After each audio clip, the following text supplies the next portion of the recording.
Bona nit a tothom. Siguin tots i totes benvinguts. Avui, la Neus ens parlarà de l'Isabel Roser, la dona que va ser jesuïta. Així mateix, Cíntia. Bona nit, amics i amigues. Isabel Roser, Barcelona, segle XVI, noble i religiosa.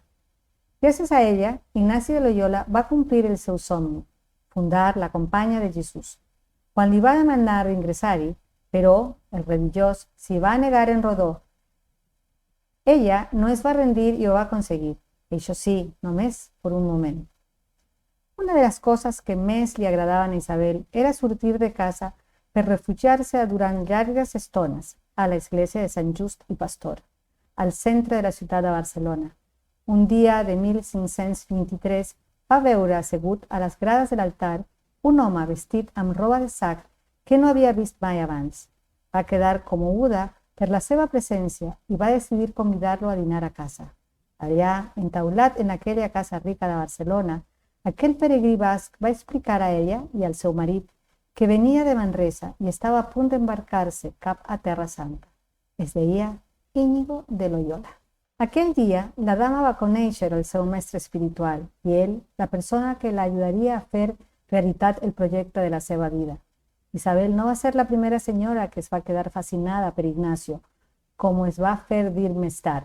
Ja a Manresa havia congregat un grup de dames que després de sentir el seu discurs espiritual havien decidit ajudar-lo, però la barcelonina va anar més enllà.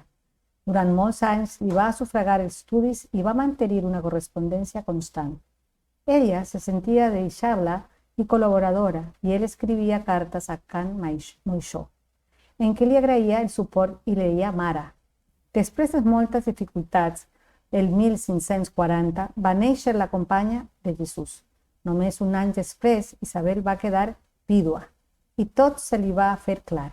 Havia de fer un pas més en el compromís amb Ignasi i el seu camí espiritual. S'havia de fer jesuïta.